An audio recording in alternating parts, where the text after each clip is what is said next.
Everyone, I hope you all are enjoying your life fully. क्या आप भी वो सारे बच्चों में से हो जो इंग्लिश का पेपर पढ़ के तो जाते हो यार, लेकिन इंग्लिश में जब आंसर लिखने की बारी आती तो लिखा ही नहीं जाता, समझ में आता मैं कैसे आंसर बनाऊं, क्या करूं। दिमाग में नॉलेज तो है बट उसको शब्दों में बयान नहीं कर पाते हो। अगर ये दिक्कत आपकी है तो ये वीडियो आपके लिए है कि इंग्लिश पेपर में अपना आंसर बनाकर कैसे लिखना चाहिए, और ये प्रैक्टिकली एकदम पॉसिबल है। और ये टीचर को बहुत ज़्यादा पसंद आता है क्योंकि इसमें बच्चे का रियल टच है, वो खुद से लिख रहा है, ना कि वो कुछ चीज़ कॉपी पेस्ट करके रटाया कर रहा है, बराबर। तो मैं आपको आज के वीडियो में सिखाने वाली हूँ बहुत प्यारी प्यारी चीज़ें। तो देखो, सबसे पहली चीज़ कि इंग्लिश के पेपर में ऑफकोर्स पूरा 80 मार्क्स का पेपर आप खुद ओन से नहीं लिख सकते, है ना, क्योंकि नॉवल सेक्शन जो आपका है या रैपिड राइटिंग जो भी है उसके अंदर जो स्टोरी अपने को वो पढ़ के जानी है। ग्रामर के तो ऑफकोर्स रूल रेगुलेशन जो है वही लिखने, अपन वहाँ पे अपना ओन से कुछ भी नहीं लिख के आ सकते। एंड पैसेज वाले क्वेश्चंस, ठीक है, ये सबको छोड़ के कि जितना भी इंग्लिश का पार्ट बचता है, क्या क्या बचता है, पर्सनल रिस्पॉन्स, राइटिंग स्किल के हर एक topic, summary writing, mind mapping, मतलब बेसिकली वो 3 चीज़ को छोड़ के बाकी इंग्लिश का जितना पेपर बचा वो आप खुद से लिख सकते हो। सिर्फ एक चीज़ आपको पता होनी चाहिए, क्या फॉर्मेट में लिखना है, खत लिखना है। आपको पता होना चाहिए कि मैं को खत के अंदर जो कंटेंट लिखना है वो मेरा खुद का बनाया हुआ होगा।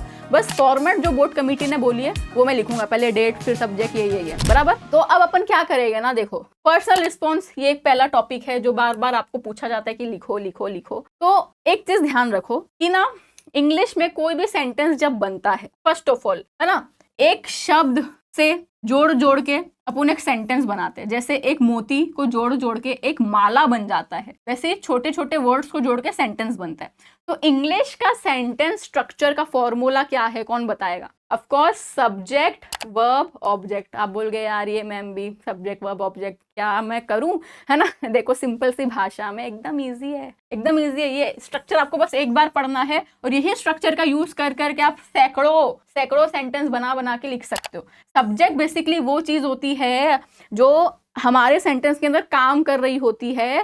वर्ब बेसिकली वो काम का नाम होता है। एक और यहाँ पे हेल्पिंग वर्ब भी होते हैं, is, am, are, was, were, do, does, did, वो तो अपन लगा देते हैं। और ऑब्जेक्ट मतलब जो भी अपने को क्वालिटी फीचर वगैरह बताना है। फॉर एग्जाम्पल, अगर मैं बोल रही हूँ कि मैं पढ़ा रही हूँ कंटिन्यूअसली, ठीक है, कौन काम कर रहा है?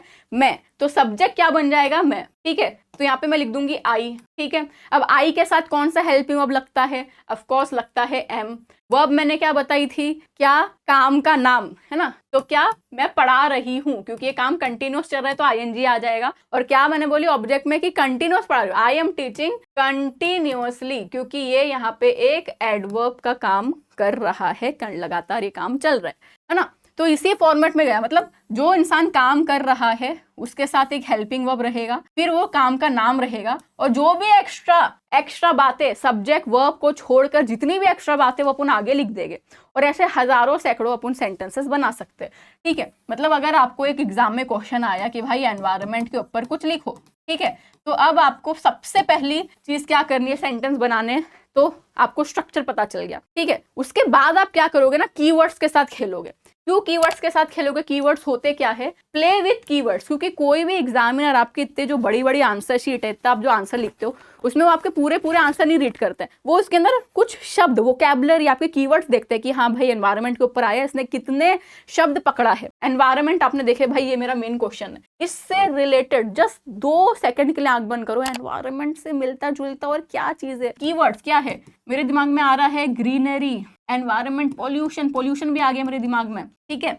बच्चों वाला है, 5वीं के बच्चों को भी आजकल एनवायरनमेंट के ऊपर प्रोजेक्ट मिलते हैं। मतलब इतने कॉमन टॉपिक आपके एग्जाम में आते हैं, हर इंसान को पता है इंग्लिश कॉमन सब्जेक्ट है, साइंस कॉमर्स एंड आर्ट्स वालों का, तो बायस तो होने वाला है नहीं। मतलब कोई ऐसा टॉपिक नहीं आएगा कि भाई आर्ट्स वाला बच्चा बोले ये क्या साइंस का सवाल पूछ लिया, भाई हमको नहीं आता, ऐसे कोई क्वेश्चन नहीं हो गए।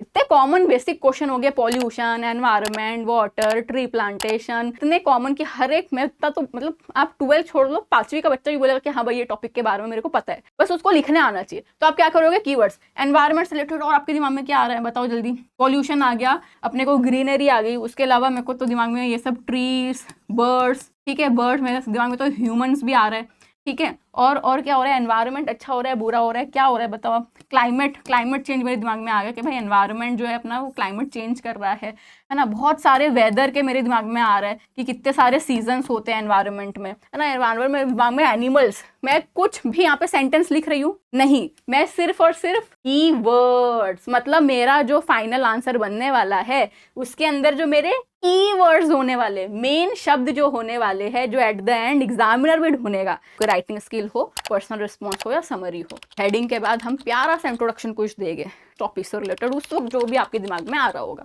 यही फॉर्मेट में, ठीक है।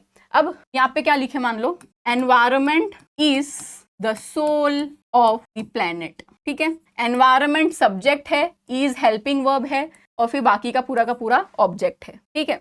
कुछ समझ में नहीं आया तो ऐसे लिख दो, this thing is the soul, heart and soul, water is the heart and soul of the environment, ऐसा कुछ भी, है ना, चलता है। क्योंकि एग्जामिनर आपके सेंटेंस पे फोकस नहीं करेगा, अगेन आई एम सेइंग, वो कीवर्ड्स ढूंढने वाला है, ठीक है। उसके बाद क्या, greenery, it contains lots of greenery, ठीक है। मैंने ग्रीनरी देखी, मेरे दिमाग में जो भी सेंटेंस बना इस वक्त प्रेजेंस ऑफ माइंड के हिसाब से मैंने सब्जेक्ट वर्ब ऑब्जेक्ट का फॉर्मूला लगा के एक सेंटेंस क्रिएट कर दी कि भाई एनवायरनमेंट के अंदर ग्रीनरी होती है, ठीक है। फिर मेरा ये वाला तो हो गया, इसको मैं कट कर दूंगी। अब मैंने सोची कि इसके अंदर एनिमल्स भी होते हैं, बर्ड्स भी होते हैं, है ना, ट्रीज भी होता है। फिर मैं लिखी इट ऑल्सो कंटेन्स बर्ड, है ना, ऐसा ऐसा करके गई। फिर मैं यहाँ पे लिखूंगी क्या, एक चीज आप नोटिस करो कि कोई भी जब इंसान बात कर रहा होता है ना, वो टुकड़ों टुकड़ों में बात करता है तो आपको बहुत गुस्सा आती है, आपको लगता है यार कितना आधा अधूरी बातें करता है, कोई सीक्वेंस ही नहीं है, कुछ फ्लो ही नहीं है। पिक्चर ही अपन देखते हैं तो एकदम प्रॉपर फ्लो में बनाई होती है, तो इंग्लिश में अपन फ्लो बनाएंगे,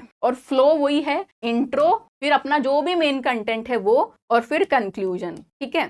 और बीच में अपन कुछ शब्द ऐसे ऐड करेंगे जिसको हम बोलते हैं कनेक्टर्स, जो हमारे फ्लो को कनेक्ट करते हैं, बेसिकली वो यूज करेंगे। मतलब अगर आपने कोई पहली बात बोले तो सीधा मत बोलो कि भाई एनवायरनमेंट इज द, नहीं, फर्स्टली कनेक्टर, ये वर्ड जो है firstly, secondly, moreover, therefore, however, lastly, in the conclusion, ये सब कुछ शब्द है, ये सब क्या है, कनेक्टर्स है, ठीक है।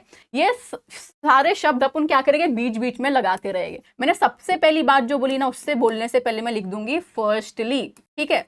Firstly environment is the soul of the planet, right. फिर यहाँ पे मैंने लिखी secondly it contains lots of greenery, it also contains lots of species of human, birds, animal, but अब बट बार बार हो रहा था, आप इसके बदले में हावेवर लिख दो, वोकैबुलरी दिखाओ। एक शब्द क्या करो, बार बार अगर आपको लग रहा है कि मेरे को इसका एक और सिनोनिम पता है तो वो मत लिखो, उसके बदले में वो लिख दो। क्या, अब बट के बदले में मैं लिख रही हूँ यहाँ पे however there is a drastic change, या ड्रास्टिक वर्ड आपको पहले नहीं पता था, तो lots of change in the climate and we are facing the problem of pollution।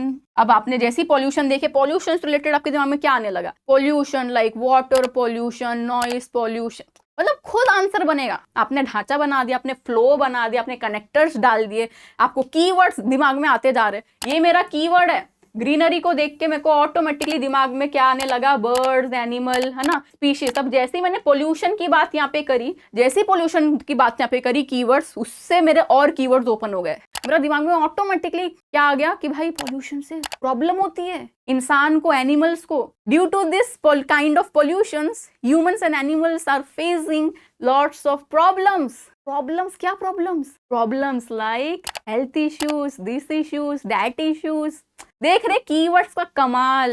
The heart and soul of writing own answer is this. एक ढांचा बनाए, इंट्रो अपने दिमाग में है क्या, अपने को क्या कनेक्टर्स जोड़ना है, बीच बीच में कीवर्ड्स लगाने हैं, और फोकस पूरा कीवर्ड्स पे करो।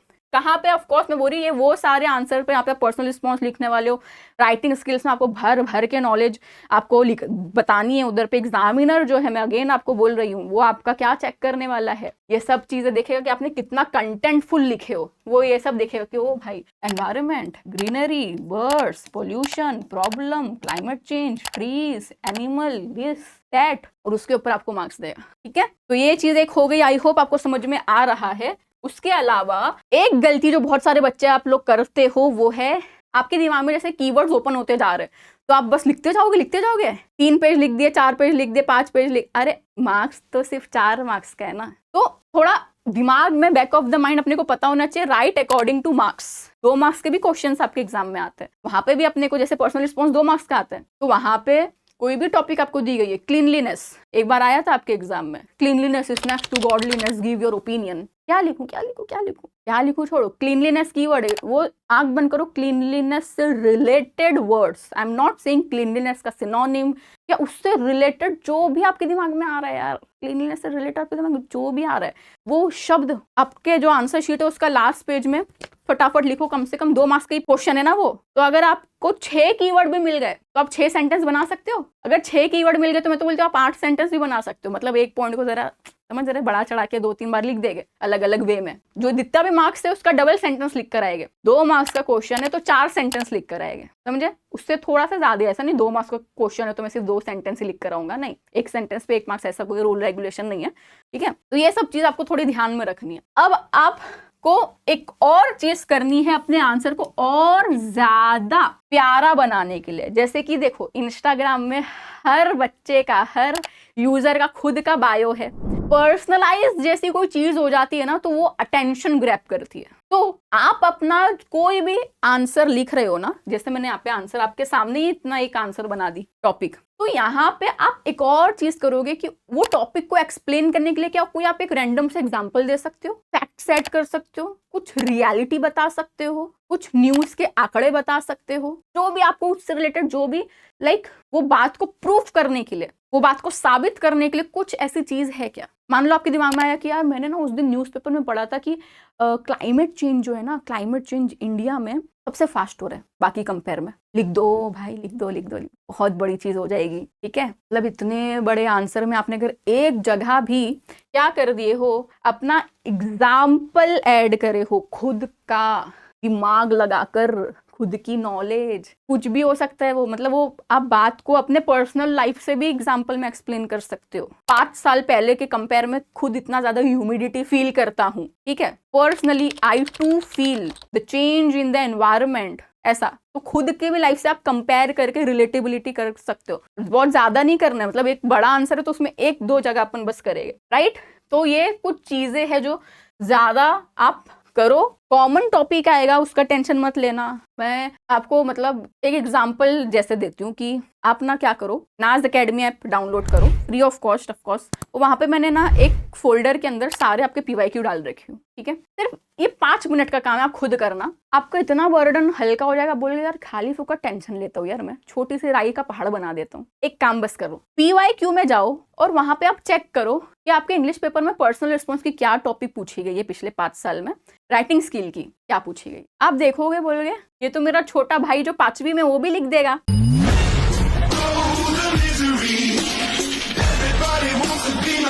मतलब इतने कॉमन टॉपिक है। इंग्लिश की स्किल कैसे डेवलप करे, ये क्वेश्चन आया था। सोचो ना कितना, लाइक अगर एक छोटा बच्चा है ना 7 स्टैंडर्ड का, 8 स्टैंडर्ड का, उसको मैं बोलूँ कि भाई एक इंसान है ना, उसको इंग्लिश सीखना है, ठीक है? उसको इंग्लिश सीखना है, कैसे सीख सकता है, कैसे डेवलप कर सकता है, तो वो क्या बोलेगा उसके नॉलेज के हिसाब से। दुनिया छोड़ दो, एक 7वीं का बच्चा क्या बोलेगा, यूट्यूब वीडियो देके फ्री ऑफ कॉस्ट, पहला बुक्स पढ़ ले यार, इंग्लिश बोले, इंग्लिश ABCD से बेसिक से सीखे। मतलब ये 4 पॉइंट तो देखो वो छोटे बच्चे नहीं बोल दिया, उसके दिमाग में ऑन द स्पॉट, पढ़ा भी नहीं था ना उसको किसी ने कभी इस टॉपिक के बारे में बताया था, बट इतना तो कोई भी बोलेगा। तो आप तो फिर भी 12th के बच्चे और ये सब टॉपिक आपको आने वाली है, तो मेरे को तो आप पे इतना कॉन्फिडेंस है कि आप भाई मचा दोगे। बस खुद पे कॉन्फिडेंस रखना और ये स्ट्रक्चर कीवर्ड्स के साथ खेलना, कनेक्टर्स बीच बीच में लगाते रहना, एग्जाम्पल्स देना, फैक्ट्स, रियलिटी देना, इंट्रो कंक्लूजन तो भाई छोड़ना नहीं। हर एक आंसर का आपका बोलते हैं ना परोसने का तरीका है, क्योंकि एग्जामिनर आपका आंसर पढ़ना स्टार्ट करता है इंट्रो से, एंडिंग करता है कंक्लूजन। मतलब मार्क्स देने से पहले आपका कंक्लूजन पढ़ा है, ठीक है? तो कंक्लूजन अगर 1 लाइनर भी अच्छा है, जरूरी नहीं कुछ अच्छी चीजें लिखनी आपको, सिर्फ आपको कंक्लूड ऐसे भी कर सकते हो। तो it is rightly said that environment is the heart and soul of the planet. खत्म, एकदम बेसिक लिखो, बट लिखो। एंडिंग करो, बस वो मैटर करता है। सब्जेक्ट के मार्क्स के हिसाब से आप आंसर लिखो और फाइनली सेंटेंस स्ट्रक्चर के हिसाब से लिखते जाओ। फॉर्मेट बहुत ज्यादा मैटर करता है लेंथ के कंपेयर में, ठीक है। तो इतना आपको समझ में आ गया होगा। अभी मैं आपको एक टॉपिक दे रही हूँ, आप कमेंट में उसके कीवर्ड्स मेरे को बताओ, ठीक है। मान लो आपके एग्जाम में एक टॉपिक आया, क्या टॉपिक आया कि वही वाला जो एक बार आ चुका है, cleanliness is next to godliness, ठीक है। और मान लो ये आपका एक राइटिंग स्किल का टॉपिक है, ठीक है, राइटिंग स्किल का टॉपिक है, आपको 4 मार्क्स के लिए लिखना है भर भर के, कोई लिमिटेशन नहीं है, जो भी आपको नॉलेज है वो लिखनी है। कैसे लिखोगे जरा कमेंट में लिखकर बताना। ये वीडियो अगर हेल्प करी तो लाइक शेयर सब्सक्राइब कमेंट करो। इसी तरीके से आपको मिलते रहेंगे न्यू वीडियो के साथ। डोंट वरी, बस कॉन्फिडेंस के साथ लिखो। बस इंग्लिश का टीचर बहुत चिल होता है, याद रखो। आपने पेपर भर के आए हो, वहीं आप उसका दिल जीत लेते हो, राइट। और अपना पर्सनलाइज टच डाले फिर तो वो और खुश हो जाता है। Okay, do your best and I love you all. मिलते हैं न्यू वीडियो में, बाय, टेक केयर एवरीवन।